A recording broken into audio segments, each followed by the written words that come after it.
कॉर्टिज़ोल के हवाले से इतना ज़्यादा सुना जाता है कि कॉर्टिज़ोल जो हार्मोन है वो बढ़ जाए तो ये होता है, वो होता है, ये है क्या? कुछ इस तरह से बताइए और फिर हमें बताइए कि नींद की कमी भी क्या इसको बढ़ा देती है? जी, जी, बिल्कुल ऐसा ही है। देखें बेसिकली कॉर्टिसोल भी एक हार्मोन है जो कि हमारे एड्रीनल ग्लैंड्स जो में बना भी रहा है उसे रिलीज़ भी कर रहा है। तो अब कॉर्टिसोल जो है वो मोस्ट कॉमन एक स्ट्रेस हार्मोन माना जाता है। आई मीन टू से कि जब भी इंसान डिप्रेशन, स्ट्रेस, एंग्ज़ायटी की कंडीशन में होता है तो कॉर्टिसोल एक ऐसा हार्मोन है तब रिलीज़ होता है, मैनेज कर रहा होता है इस कंडीशन को। लेकिन अनफॉर्चुनेटली जब भी हमारी स्लीप साइकिल डिस्टर्ब हुआ है या हमारा लाइफ़स्टाइल में कोई भी खलल पैदा हुआ है तो कॉर्टिसोल हार्मोन ज्यादा अमाउंट में रिलीज होने लग जाता है, मैनेज नहीं कर पा रहा होता वहां पे मैनेजमेंट। तो उस कंडीशन में ना तो सिर्फ स्लीप डिसऑर्डर्स होते हैं, बेशुमार हमारे और भी इश्यूज होते हैं, जैसा कि अमूमन बेली फैट मोस्ट कॉमन है। और उसके साथ साथ हम insulin resistant blood sugar glucose level का बढ़ जाना, ब्लड प्रेशर का बढ़ जाना, वेट गेन हो जाना। तो बेसिक कॉर्टिसोल हार्मोन का बहुत गहरा ताल्लुक है हमारी बॉडी के तमाम फंक्शंस के साथ। लेकिन अनफॉर्चुनेटली जहां पे बाकी हार्मोन्स डिस्टर्ब हो रहे जैसे लेप्टिन, ग्रिलिन और भी बेशुमार, वहां पे कॉर्टिसोल के हार्मोन फंक्शन भी डिस्टर्ब हो रहे हैं due to any type of sleep disorder या क्वालिटी ऑफ स्लीप आप अगर नहीं ले रहे तो। सही, ठीक हो गया, यानी कॉर्टिज़ोल जो है वो बढ़ जाता है अगर नींद कम हो तो। ठीक। अच्छा, ये भी बताइएगा, अभी आपने ज़िक्र किया इंसुलिन रेजिस्टेंस का, तो इसका और नींद की कमी का जो रिलेशन है उसको थोड़ा सा बताइएगा। जी, जी। देखिए साइंटिफिक पॉइंट ऑफ व्यू से बात की जाए तो जैसे इंसुलिन का आपने ज़िक्र किया कि इंसुलिन या तो बन नहीं रही या फिर बन रही है तो वो अपना काम अच्छा परफ़ॉर्म नहीं कर रही। तो ऐसा ही हो रहा है यकीनन आजकल के दौर में कि नींद जो है हर पर्सन की, मैं कहती हूँ बहुत ही कोई खुशकिस्मत होगा जिसकी नींद बहुत अच्छे तरीके से पूरी होगी। हम अपनी भी बात नहीं करते, कोई होगा, अब हमें नहीं पता कौन होगा।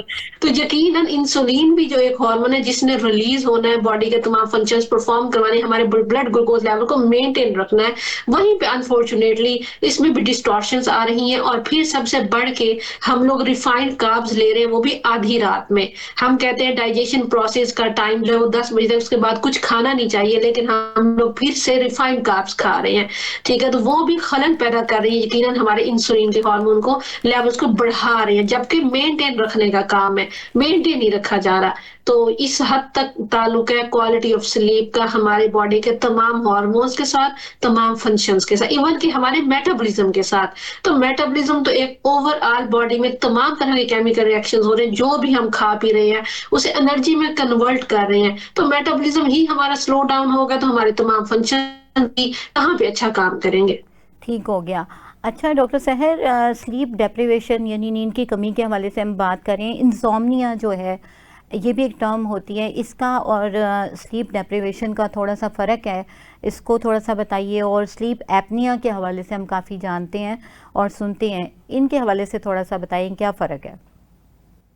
जी, जी, ये तो बहुत ही ज़्यादा इम्पोर्टेंट है। देखिए बेसिकली जो इनसोम्निया है ना, इस कंडीशन में इंसान को नींद या तो बहुत देर से आ रही है या क्वालिटी ऑफ स्लीप नहीं है, बार-बार बस साइड चेंज कर रहा है, बेचैनी है, मतलब नींद में ना खलल है। कोई हम्म। बीमारी नहीं है खुदा ना खास्ता, बस नींद बेहतर नहीं है, बहुत ही कम शोर के साथ फ़ौरन जाग हो जाती है, ठीक है? या जो है बहुत कम नींद ली है, बस जाग हो गई है, नींद ही मुझे नहीं आ रही, नींद का ना आना बेसिकली। ठीक है, लेकिन जो स्लीप एपनिया का आपने वर्ड इस्तेमाल किया जो कि एक साइंटिफिक टर्म है, तो ये है बेसिकली दोनों स्लीप डिसऑर्डर। हम्म। लेकिन स्लीप एपनिया में breath related, I mean to say ऐसे लोग जिनकी नींद भी पूरी नहीं है और साथ ही सांस का भी प्रॉब्लम है और ड्यूरिंग स्लीप होता है, अमूमन ज्यादा सांस नहीं आ रही होती। तो बेसिकली ये बड़ा गहरा था। इंसोम्निया में ऐसी कोई कंडीशन नहीं हो रही कि ब्रीथिंग का भी इशू है, वो प्रॉब्लम हो, उठ बैठे या रात को, नहीं। वो जस्ट एक स्लीप डिसऑर्डर है जिसमें नींद पूरी नहीं हो रही आपकी। आपको कोई भी उसके पीछे कोई भी रीजन हो सकती है, कोई भी क्रॉनिक मेंटल है, कोई भी रीजन हो सकती है।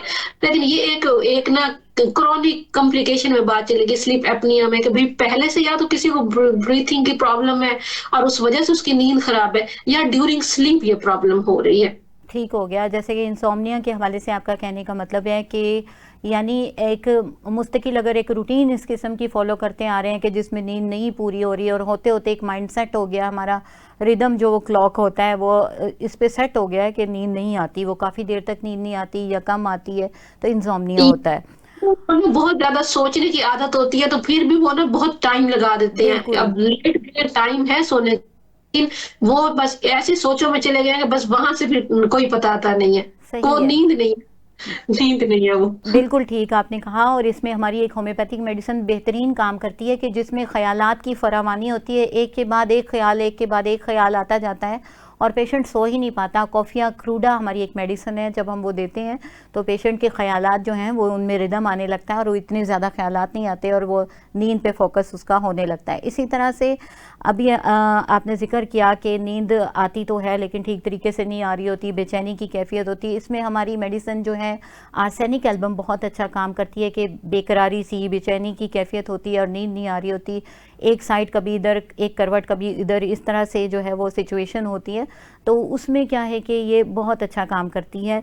तो इस तरह की डिफरेंट किस्म की जो प्रॉब्लम्स हैं, जब सिस्टमिक डिस्टर्बेंस हो तो नक्सवामिका जैसा कि मैंने बताया स्टार्ट में भी जिक्र किया कि वो बहुत अच्छा काम करती है, ओवरऑल सिस्टम को रेगुलेट कर देती है। और नॉर्मल नींद लेने के सिलसिले में कि ख़यालात यानी कि यूँ कह लीजिए कि हल्की नींद भी आए आपको, नॉर्मल भी हो और उसका बहुत ज़्यादा वो दिमाग भी बोझल नहीं हो, उसके लिए हमारी एक बेहतरीन मेडिसिन है जो नर्वस सिस्टम को सूदिंग इफ़ेक्ट देती है, पैसीफ्लोरा। पैसीफ्लोरा का इस्तेमाल जब हम पेशेंट को करवाते हैं तो वो बहुत हद तक जो है रिलैक्स हो जाता है और नींद पूरी होने लगती है। स्लीप एपनिया के हवाले से जो बात की कि ये वाकई एक ऐसा डिसऑर्डर है कि इसके हवाले से एक आम लफ्ज़ों में अगर बताऊं तो पेशेंट कहते हैं कि ऐसा लगता है कि सीने पे कोई बैठ गया है, इस किस्म की कैफियत होती है, अचानक से डर के उठ जाना। इसमें हमारी बेलाडोना बहुत अच्छा काम करती है और अचानक से यानी उठ के पेशेंट बैठ जाता है और दोबारा सो नहीं पाता, कुछ इस किस्म की कंडीशन होती है, उसकी सांस बहाल नहीं हो पाती, रुकने लगता है, जैसा कि डॉक्टर साहबा ने बताया। अच्छा डॉक्टर सहर, बहुत सारी हमने बात की इस हवाले से कि नींद क्या है, नींद में डिसऑर्डर्स का बताया, तो कोई खुराक ऐसी है, क्योंकि आप माहिर ग़िज़ाइयत भी हैं, तो आप हमें बताइए कि खुराक किस तरह नींद को बेहतर कर सकती है, कोई ऐसी डाइट है तो उसके हवाले से हमें गाइड कीजिए। जी, बिल्कुल, बहुत ही अच्छा क्वेश्चन है और आजकल के दौर में जो है वो अच्छी खुराक का मिल जाना और फिर इस्तेमाल करना एक बहुत बड़ा अलमिया बन चुका है। क्योंकि इस हद तक हमारी क्रेविंग्स बढ़ चुकी हैं कि हमें जो है वो सही गलत का खत्म हो चुका है कि भई हम ऐसी खुराक लें जिसमें ग़िज़ाइयत ज़्यादा हो, विटामिन, मिनरल ज़्यादा हो, तो अनफॉर्चुनेटली ऐसा हम कर नहीं रहे, स्पेशली यंग जनरेशन।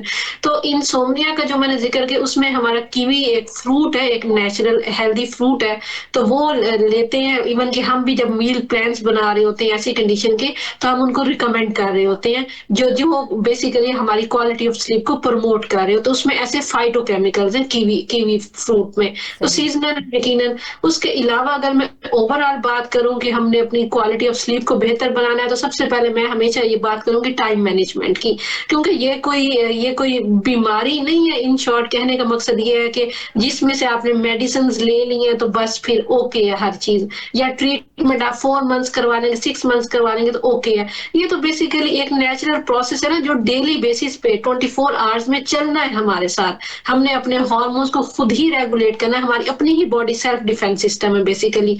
तो फूड जो है वो नेचुरल ऑर्गेनिक आप जब लेंगे, ऐसी खुराक जिसमें फाइटोकेमिकल्स हो, वाइटामिन हो, मिनरल्स हो, तो वो यकीनन आपकी क्वालिटी ऑफ स्लीप को प्रमोट करेंगी, आपकी मेंटल हेल्थ पे काम करेगी।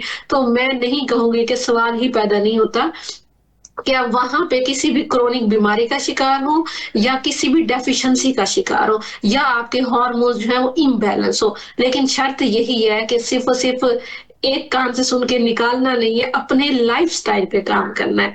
लाइफस्टाइल पे काम करेंगे तो उसमें हमारी एक्सरसाइज भी आ जाती है, हमारी स्लीप की क्वालिटी भी आ जाती है, हमारी फूड भी अच्छी फूड, ऑर्गेनिक फूड, ऐसी खुराक जो अल्लाह ताला ने हमारे लिए बनाई है, ऐसी खुराक नहीं जो इंडस्ट्रियल लेवल पे तैयार हो रही है, स्पेशली प्रोसेस फूड, वो कभी भी आपकी क्वालिटी ऑफ स्लीप को प्रमोट नहीं करेंगी।